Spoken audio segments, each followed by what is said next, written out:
My family's been here 126 years. That's a very long time, longer than some of the people who are running for the presidency these days. I fell in love with medicine when I fell in love with my father's army kit. That was a green canvas bag, and I was 4 and 5 years old. My mom had it hidden someplace in one of the closets, and I would climb up the stairs, go to the closet. I would smell the green canvas like I could almost smell the army tents. I would open that kit, and there in front of me, I felt like a surgeon at 4 and 5 years old. He had my baba, which is the Arabic term for dad. He had forceps, he had scissors, he had clamps, and I would just pull them out, my parents not knowing because I wasn't allowed to touch it. When I heard my mom's footsteps coming, I quickly wrap it up, tuck it back away. I didn't know back then, at 4 and 5, that I would fall in love with surgery, but I did. I gravitated to Sinai Hospital, a Jewish-based hospital. I went to Madonna, a Catholic school. My daughter went to Mercy. My son went to CC. Because the way we grew up, on the border of Dearborn and Detroit, what mattered was who you were, and God belonged to everybody. I have a brother who has muscular dystrophy. He's now 64 years old. SMA, muscular dystrophy. Never walked a day in his life. Never moved a day in his life. We feed him, we clothe him, we wipe his nose, Q-tips for his ears, we brush his teeth. Putting him to sleep sounds like this. Lay him down, move me over, fix my arm, little bit this way, little bit that way, as we take instructions from him to get comfortable. Cross my leg, a little bit more. You sit him in his chair, you sit him, leans over. His back is like Gumpy. Pull him up, a little bit to the right, a little bit to the left. What he has left of his function is about this much space in his mouth. Refuses a GI tube because it hurts his dignity. He wants to keep just being spoon-fed for as long as he can. And what else he had, by the grace of God, was this teeny movement in his finger. And this teeny movement in a day of technology allowed him to golf online and to communicate with his family. Then he lost that teeny little bit of movement in his finger. And so, by the grace of God, because God is so merciful and graceful, we found a mechanism where the pupil of Sam's eye can eyeball a letter and it can pop up. And by the grace of God, he can go like this, and he can type you an email. It may take him hours to do it, but he does it. So I've grown up with resilience. I grew up with a grandmother who could not speak English, and I was the child interpreter at the hospital, sometimes missing school days. And I would watch my grandmother navigate the Henry Ford healthcare system, and everybody loved her. She could not speak a word of English except to say, God bless America, and thank you. And the reason for that is because these grandmothers of ours, they crossed the oceans in boats for 45, 50, and 60 days for the promise of the American dream, for the promise that their children would have American citizenship, something that's no longer valued anymore. The joy of knowing that your child would have freedom, something that now is at risk. Martin Luther King, Dr. King's voice was there for us in the 60s on the border of Detroit and Dearborn, where I watched our National Guard beat up my black brothers. It was a painful time when the fires in Detroit were flaming. It was a painful time, but we survived. I'm a daughter of Detroit, and I am proud of who I am. Rebuilding our city and our suburbs is critical to who we are. That same grandmother, she taught me charity. She would take me by the hand. She'd knock on the doors for muscular dystrophy, carrying the can for Jerry's kids when the telethon was around the corner for Labor Day. And I grew up in a very diverse area. I grew up by the assembly line. Mexicans and Armenians and Italians and Germans and Catholics and Lutherans and Muslims. It didn't matter who you were. What mattered was that we were neighbors. And we loved our neighbors. And we appreciated who we are. That's the fabric of America. Those are the messages and things we need to remember. But it doesn't stop there, because our relatives would come over from war-torn countries like Lebanon and Syria, and my mother always took them in. We always had a home that had a bedroom, if not a bedroom, a mattress, for somebody who didn't have a home. We always had food on our table, and our guests ate before our kids ate. That's the kind of people we are. My father used to tell me, I want you to join the Army and be an Army nurse. And I'd say, you know, I'd laugh. And this is what he would do, God rest his soul. He says, because as a woman, they would go like this to you. He said, they would salute you. I was raised by a father who believed in women, loved my mother dearly, loved us dearly, and he created space for us in our lives. I really wanted to be a doctor. I have a clinical mind. I love clinical practice. I love it with all of my heart. But growing up as an Arab American and Muslim, the only place I could go at the time would have been Wayne State. And even though the acceptance was there, my parents vetoed that decision because they were afraid for my safety. And I was never afraid. I'm never afraid. But I wasn't my own parent. Now my mom looks back and she says, I'm glad you're a nurse. And I say, well, that's wonderful, and I love nursing. And I think perhaps by God's providence, and that's always there, I was probably meant to be a nurse. So I gravitated into the clinical areas of open heart surgery. And I'm going to tell you a story. This was a profound moment that changed my life, and I hope it will change yours. We have a lot of physicians here, and this is how it goes in the ICU, the surgical ICU. I worked midnights. This wasn't the beginning of the work, but it was just a profound moment in my life that changed me forever. I will never be the same person after that moment. And in the open heart unit, the surgical intensive care unit, on the midnight shift, I was taking care of a gentleman, a white man, mid-50s, had open heart surgery, 4 bypasses, a wife, 2 children, lovely people, very lovely people.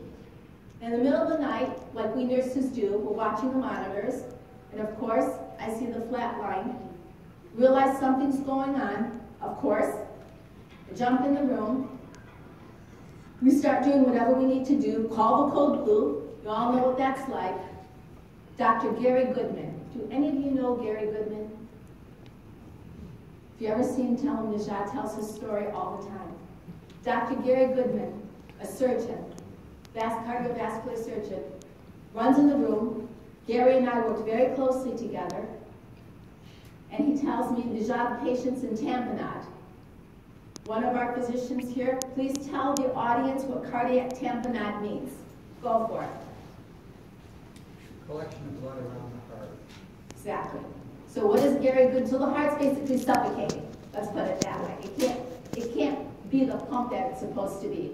So Gary Goodman says, and there's a lot of chaos going on, he's like, we have to cut the chest, we have to cut the chest. I'm preparing, I'm a very seasoned ICU nurse. I learned in my mother's kitchen how to multitask. That's the truth. That is the truth. I could do a drug box like boom, boom, boom. That was the way I was raised. All credit to her. And by the way, she taught me how to cook amazing food. He says, we're going to open the chest. I'm thinking we're going to the OR. Instead, there's a kit in the ICU that I never even knew about. Kit comes down, saw comes out, saw open the chest, clip, clip, clip, retract the ribs, and there's that human heart. Suctioning, all this is going on, trying to save this man's life, and he screams at me. We're at the top of the bed. He looks at me, he screams at me. Pump the heart. Najah, pump the heart. Adrenaline's high. Any of you been in cold, you know what it's like. Takes my hand, puts my hand on this human heart, and we do manual cardiac massage. I swear to you, in that single second, if there was an ounce of racism in me, it was deleted forever. Because who we are a human family. We may not always act like it, but far be it from me to judge the color of a person's skin, or their faith, or their ethnicity. For there is a creator who is a great designer. And he designed every single one of us purposefully. And he gave us different faiths and different traditions and different colors because he likes to show off. And he has every right to show off the beauty that his hand can create. Far be it from me to judge my brother or sister. That's what medicine has given me. That's what that patient gave me. And that's what our patients give us every single day. It gives us a lesson and a moment to be taught something, not just to teach. So my life as a clinical transcultural specialist is about bridging the divide. It's about walking into that patient's room and trying to figure out, how is it that you would like to leave this world? What is it that you want for yourself? How is it that I can serve you? I worked at Oakwood Hospital for 9 years, and we had, the big, called Service First. You know how hospitals have marketing campaigns. And I went to the CEO and I said to him, it's not going to work. You're going to redo this Service First. He says, you got a better idea, Najah? I said, I do, Mr. Fitzgerald. Lovely CEO. I said, how about serving first? Not service first. You see, that's the problem we're running into. And those are the kind of messages that Dr. King embedded. It wasn't about service. Service comes and goes. Service is cold. It's about serving, not service. And when we come into serving one another, we have a lot more capacity as a human family. I have a lot of things that I would love to talk to you about. Zaman International is an incredible, incredible humanitarian organization. Again, not really created by me,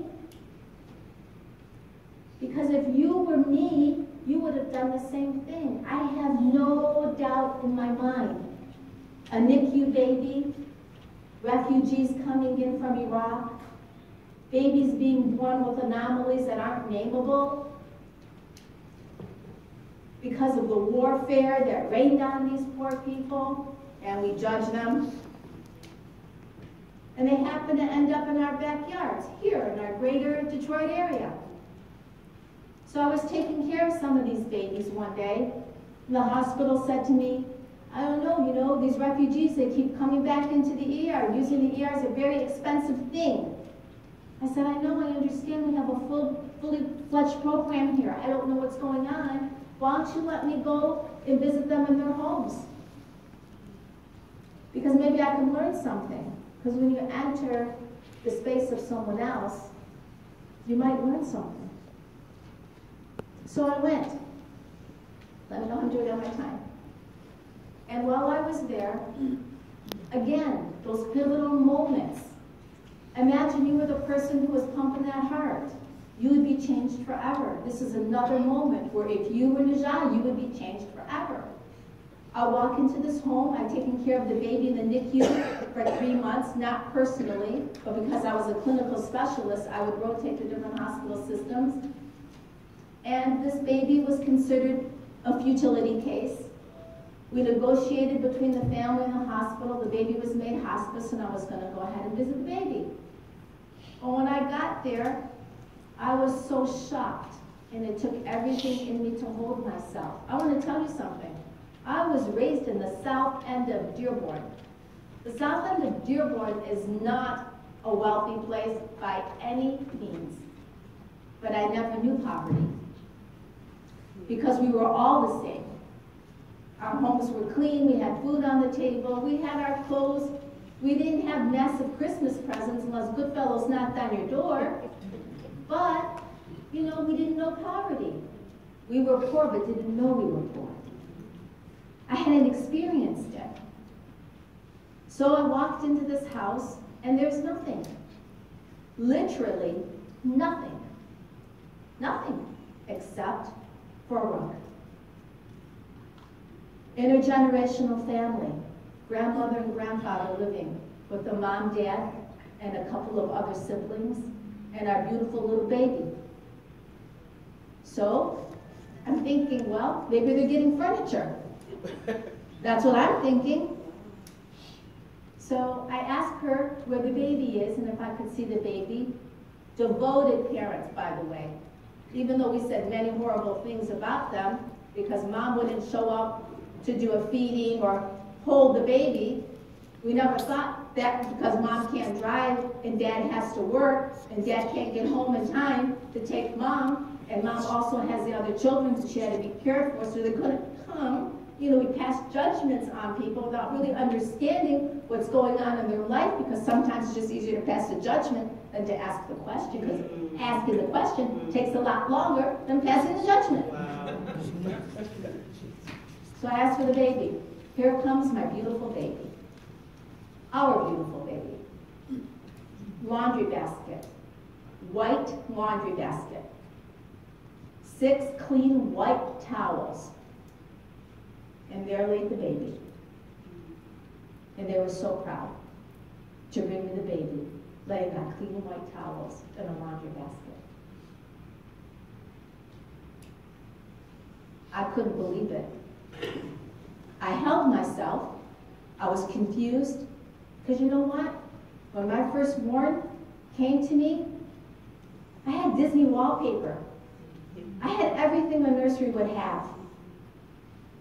Diapers, formula, everything. You know how you do all that. Rattles, bumper pads, mattress, everything, everything, everything.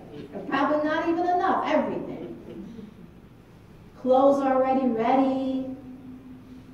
Nothing. So when I asked this family where it was, because the baby still had a G-tube, I asked the family, where is the formula? Because it was a highly special formula. Where do they keep it? They took me around into the kitchen, and there was a styrofoam cooler, the kind that you buy from the gas station. And they would fill it with ice, and that's where they kept the formula. No refrigerator, no stove. When I asked them about how it is that they take care of themselves, they had a propane stove. It was one of those 2 burners that you take to the park. So I walked out, I cried, and what do? What would you do? I called my mother, because that's what you do. You've seen the big fat Greek wedding? And another one's coming out? That's my mom. But we're not Greek, we're Arab. Same thing. Plastic on the furniture. We grew up indexing the plastic on the furniture. A living room that you never walked into unless somebody was getting married or somebody died. Vacuum cleaner lines that you could see and you never stepped foot on them. That was my mom. And I said, Mom, I got a problem. This family has nothing, and I told her the story. Well, Mom always had 3 refrigerators, at least as long as I can remember. One in the basement, one upstairs, and one in the garage. So she said, you know what? I've been bothering your father for new furniture, which, by the way, we never sat on. So come and get what you want. I'm like, okay. Went to mom's, got a refrigerator, got a stove, got sofas, got clothes, got everything I needed, dishes, pots and pans, and I went back to that house with a few friends, and we outfitted that house. That was the beginning of this work. And now, 4,000 volunteers, 220 partners, that was 20 years ago, 12 countries, wells, food, clothing, shelter for marginalized women with children, heads of households, an infant cemetery that can bury 235 babies. And that's not because of me.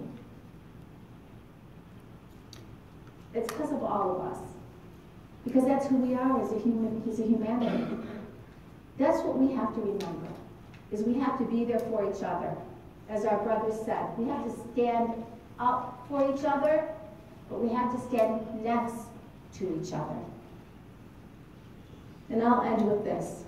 In my faith tradition as a Muslim, we are taught that God, of all of the things he's created, the thing that he loves the most is